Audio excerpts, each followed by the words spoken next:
Olá, pessoal, sejam bem-vindos a mais um episódio aqui do Industrialização, o canal que fala do passado, do presente e o futuro da indústria. E falando um pouquinho de futuro, hoje vamos trazer um episódio aí de ERP na prática. Faz um tempinho que a gente não fala aqui de ERP na prática, e a gente vai trazer as 5 principais tendências para os ERPs para 2024 e como você deve se preparar para essas tendências. A sua empresa e você, profissional que trabalha com ERP, implantando, usando ERP, como você pode se preparar? Descubra comigo quais são essas 5 tendências que você precisa ficar por dentro em 2024.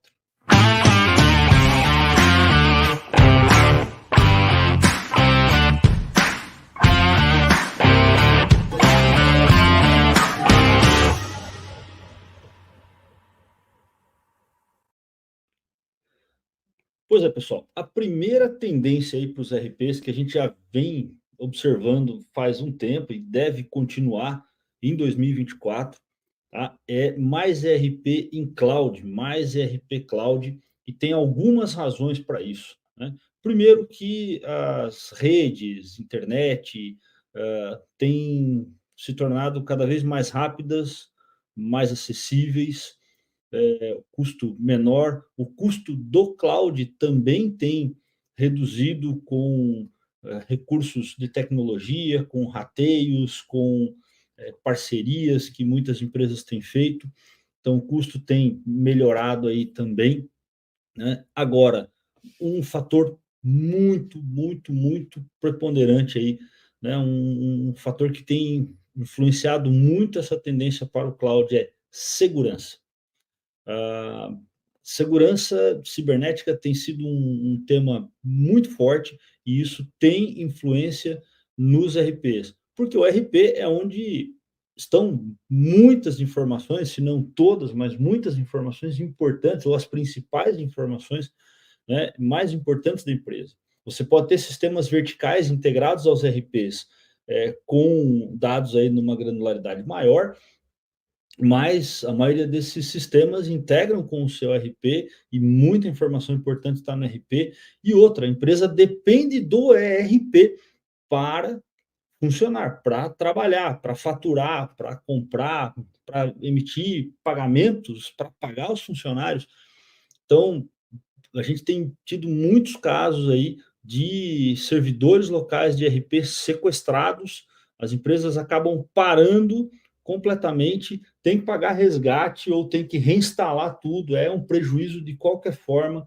E as plataformas de cloud, elas conseguem ratear esse custo de segurança entre muitas empresas. Contratar profissionais de segurança cibernética que costumam ser profissionais altamente especializados, então tem um custo mais alto, esses profissionais têm que constantemente estudar, fazer cursos caros, também certificações, né? E eu tenho que ter uma equipe, não posso ter um único profissional cuidando de tudo, tem que ter uma equipe com muitos profissionais.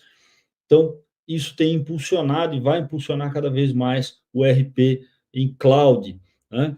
E para trabalhar com RP em cloud, você precisa está acostumado a trabalhar remotamente muitas vezes, está preparado para uma queda de internet para os locais que ainda não têm redundância. Então, muitas empresas têm ido para o cloud mesmo sem, mesmo tendo alguma vulnerabilidade ali de conexão de internet e velocidade, mas pela questão de segurança, e enquanto na sua região a velocidade da internet ou você não tem mais links aí de redundância, né?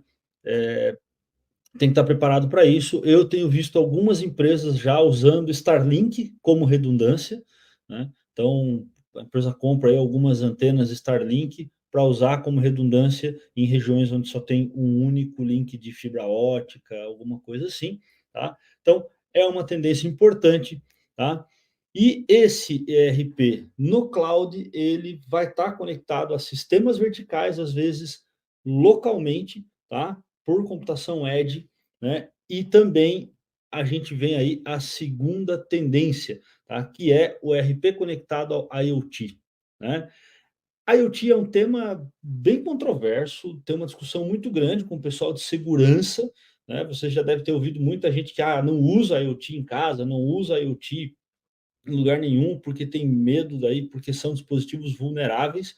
Então, a empresa vai ter, muitas vezes, o IoT lá na fábrica, né? Então, o que, que tem de IoT aí? Sensores em máquinas, GPS em veículos da empresa, mesmo em movimentação interna, quando tem pátios muito grandes, sensores nos veículos, para avisar de coisas importantes como manutenções, defeitos, problemas, riscos, né? É, Dispositivos vestíveis para os funcionários, né, para monitorar dados de saúde em ambientes hostis, tá? Então tem muito dispositivo para verificar movimentações de materiais, auxiliar em trabalhos de montagem, né? Então a gente tem muito IoT aí, tanto dinâmico quanto estático, sendo empregado. Esses dispositivos são dispositivos pequenos, com pequenos processadores, né? E isso torna um pouquinho mais difícil manter um aparato de segurança no dispositivo. Ele pode ser uma porta de entrada para ataques também cibernéticos. Então, eu tenho que ter uma camada de segurança entre o dispositivo IoT e o sistema vertical que está gerenciando eles lá na fábrica, né? Lá pode ser uma empresa de serviço também, que tem muita coisa. Então, o que está conectando com o IoT em campo, e aí esse sistema conecta com o ERP, e aí eu tenho que ter algumas camadas de segurança. Então, isso também envolve aí o pessoal de segurança cibernética, de cibersegurança, e motiva, então, ter os dados principais, né? Eu estou transmitindo tudo isso lá para um cloud que tem um aparato de segurança confiável, né? E a um custo aceitável, tá? E aí, essa união, né, da computação cloud com a computação local para aquilo que está no dia a dia da fábrica, no dia a dia de uma empresa de serviço, no dia a dia de uma loja, tá? No dia a dia da empresa, a gente chama de computação edge, onde eu trabalho o local e o cloud junto. Tá? Uma terceira tendência é o RP em duas camadas. Tá? E o que é isso? Durante muitos anos, a gente viu empresas comprando empresas, né? Empresas crescendo globalmente e usando ERPs locais e um ERP global. E a gente tem um esforço muito grande de muitas empresas para converter todas as unidades, todas as suas subsidiárias em todos os países para um único ERP global, gigante, que atenda todos os países, mas nem sempre isso é viável economicamente ou até mesmo possível em função de legislações locais. Então, por mais que eu desenvolva localizações, pode ser pesado, pode ser muito caro, e aí muitas vezes eu já tenho um ERP local que atende a maioria das empresas naquela região e tem algo com um custo muito menor, tá? Muito mais viável, e aí a gente tem uma tendência aí de ter cada vez mais os RPs maiores que atendem as empresas globalmente, preparados para receber integrações, né? E aí você recomenda, né, você estudar sobre integrações mais padronizadas, né? Então esses RPs grandes, eles vão receber integrações, né, dados de integração, vão retornar com eventuais dados de cadastros, de processos, né? E os RPs locais também precisam estar preparados para comunicar com esses RPs grandes. Então, os RPs menores precisam estar preparados também com rotinas, com sistemas de integração padronizados, né, para comunicar com esses grandes ERPs. Tá? E para quem trabalha com consultoria, estudar cada vez mais esses protocolos e padrões de integração, não só a parte técnica, mas a parte processual, né, a parte de processo aí, de análise de negócio para prover boas integrações confiáveis e que cubram de fato o processo necessário.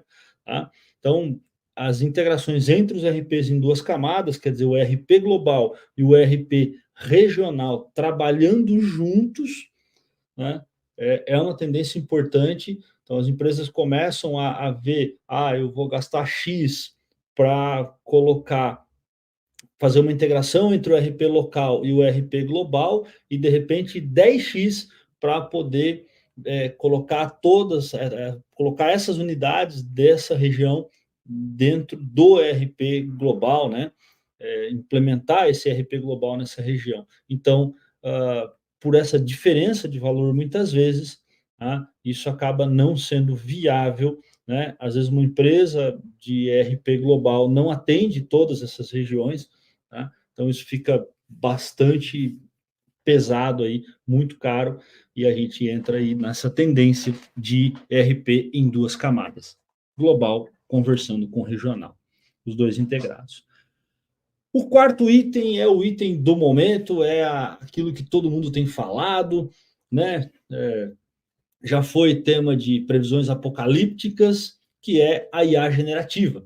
Então, a IA generativa veio com o ChatGPT, já faz um ano aí que a gente começou a falar e brincar com o ChatGPT, e depois o ChatGPT foi integrado a outras coisas aí, para imagens, texto, além do texto, números, planilhas, programações. A Microsoft foi lá, integrou com o Office, outras empresas foram integrando em outras coisas, outras IAs foram surgindo, a pesquisa avançou, alguns falaram que a pesquisa tinha que parar, mas nem todo mundo parou, e aí o grande, né, momento agora, né, a gente não parou, né, as empresas não pararam de lançar produtos integrados com IA generativa, né?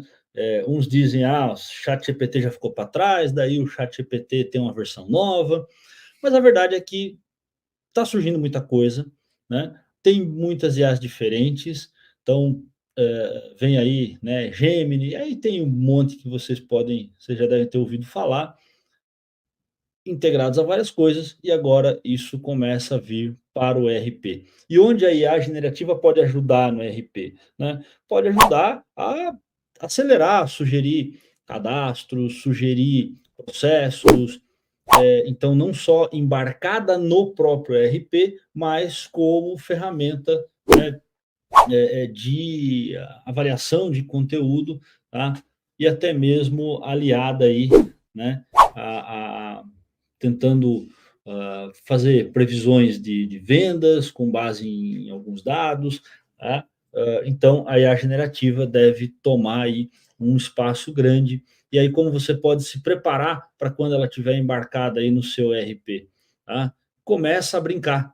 Se você nunca teve contato, começa a brincar com o ChatGPT. Vai lá, faz uma conta gratuita, começa a colocar e coloca assuntos que você conhece, tá? Porque o ChatGPT nem sempre fala o melhor de tudo, né? Nem não acerta tudo. Então tem algumas coisas. Ele ainda é novo, tem um ano, já melhorou bastante, já desenvolveu bastante, mas ainda é uma coisa nova. Ainda está em desenvolvimento, ainda está em processo de melhoria. O próprio conteúdo né, no qual ele se baseia está em melhoria, os algoritmos estão sendo melhorados constantemente, tem muita gente trabalhando nele, né?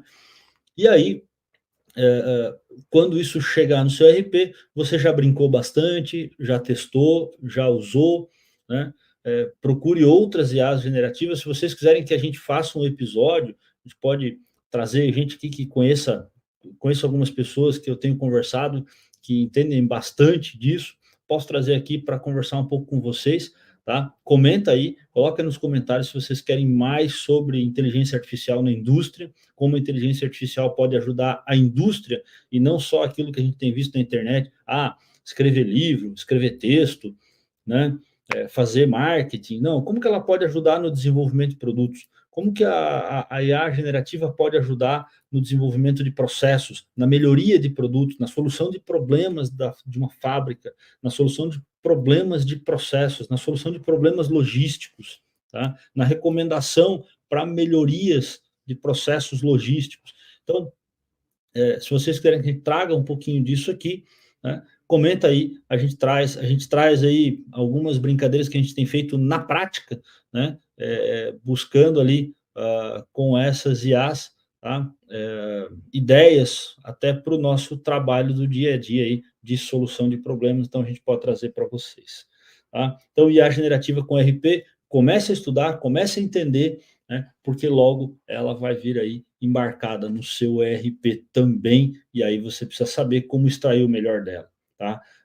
Uma coisa a gente já sabe, né? A IA generativa não vai te substituir, tá? Ela vai te ajudar. Né? Agora, você pode ser substituído, né, por alguém que sabe usar bem isso, né, se você não souber usar. Assim como no passado, quem não sabia usar bem o ERP foi substituído por quem sabe usar bem. Né? Até hoje isso acontece. Quem não sabe usar bem o pacote Office, substituído por alguém que sabe usar bem o pacote Office. Tá? Isso vai acontecer também com vários outros sistemas, inclusive com a IA generativa. E, por último, mas não menos importante, a quinta tendência para 2024, hiperautomação. E o que é a hiperautomação? Né? A hiperautomação é o uso aí de automação comum, automação de processos, né? Machine learning para automatizar atividades e principalmente RPA, né? O Robot Process Automation, quando eu começo a automatizar o maior número de tarefas possíveis, né? Agora, a gente já falou aqui no industrialização, não existe automação sem padronização, não existe automação sem dados confiáveis, sem processos confiáveis, sem processos bem elaborados, bem montados, robustos, tá? Sem pessoas treinadas e capacitadas para entender o que aquela automação está fazendo e está dizendo. Tá? Então, invista em aprender a mapear muito bem seus processos, a definir, a criar árvores de decisões, então, porque quando você coloca um processo automatizado, né, a hiperautomação, você está automatizando decisões. Então, estude sobre árvore de decisões. Tá? Lá no Baboc tem uma técnica, tem algumas técnicas ali de decisões. Eu já falei num episódio aqui sobre decisões, mas se vocês quiserem que eu traga um exemplo prático aqui de árvore de decisão e como a gente cria uma, né, faz um processo para entender uma árvore de decisão, colocar no software essas decisões automatizadas e definir onde as pessoas vão interferir ou não nessa decisão, como o software pode respeitar uma decisão humana ou não, tá? Se vocês quiserem que eu traga isso na prática aqui, comenta embaixo, eu faço um episódio especificamente sobre isso para vocês, tá? Isso aí dá muita conversa, é muito legal, é um processo que eu gosto, tá? É uma coisa que eu gosto muito de fazer, de explorar processos para entender onde eu posso e onde eu devo automatizar e onde eu não devo automatizar, né? Isso é bem legal, tá? E esse processo de hiperautomação, né, é um processo de melhoria contínua, porque a automação, você vai automatizando decisões, o mundo vai mudando, as empresas vão mudando, o seu dia a dia, o seu processo vai mudando, o mercado vai mudando, né, e você precisa ir corrigindo isso, ou vai melhorando. Cada vez que tem uma decisão que não está muito legal, cada vez que você identifica uma decisão que ela foi errada, né, você precisa retroalimentar, né, o processo montado ali de automatização para melhorar isso. Né? E isso leva a gente para uma coisa que eu já falei aqui um pouquinho, foi o que eu estudei no meu objeto de mestrado. Inclusive, eu já pensei em fazer um episódio aqui falando da minha, né, replicando aqui a minha defesa do mestrado, né? Como ela surgiu, como o trabalho começou, como eu tive a ajuda do Pestana ali, do André Pestana, um colega nosso que fez mestrado antes de mim. O trabalho dele foi a gente continuou no meu, e a gente falou um pouquinho sobre a consultoria continuada, né, sobre a implantação continuada de RP, sobre essa implantação que nunca termina. Eu já falei um pouquinho sobre isso lá no Papo de Negócios também, né, essa implantação que nunca termina e nunca deve terminar. Tá? E Hyperautomation tem tudo a ver com isso. Tá? É um processo contínuo. Não pense que você vai definir automações uma vez e vai usar isso nos próximos 10, 15, 20, 30 anos sem nenhuma alteração. Se você fizer isso, provavelmente a sua empresa vai morrer. Tá? Muitas empresas, existe uma métrica, né, das empresas até naquele livro Empresas Feitas para Vencer, do Jim Collins, ele mostra, né, que a maioria das empresas não passam dos 30 anos. Né? Um dos erros é isso. Muitas empresas definem processos, sistemas, fábricas, toda a sua estrutura, e aí aquilo é feito uma vez só, para 30 anos. Né? E aí a empresa acaba morrendo, porque ela não se adapta. O mundo muda muito em 30 anos. E agora mais ainda, né? Parece que a gente está mais acelerado. E quando o mundo muda, quando a empresa se dá conta, ela não serve mais para aquele mundo onde ela está inserida. E aí uma mudança muito grande para que ela realmente consiga se adaptar ao mundo que ela acaba enxergando naquele momento, né? É, o esforço é muito grande, então acaba sendo muitas vezes economicamente inviável e a empresa acaba morrendo porque tem outra surgindo já mais adaptada. Né? Então, hiperautomation é um assunto que eu não sou especialista, né? Eu gosto bastante, trabalho bastante com automatizações, né? E venho caminhando aí, estudando para entender um pouco melhor o hiperautomation, né? Quando a gente começa a automatizar um grande volume de decisões, de forma corporativa, muitas vezes, né? Mas é um assunto muito legal, se vocês quiserem eu trago mais, e trago um exemplo prático aqui, que eu já fiz, já realizei em empresas, né? De como automatizar um ou alguns processos, como é que eu estudo essas decisões, para vocês entenderem a complexidade disso.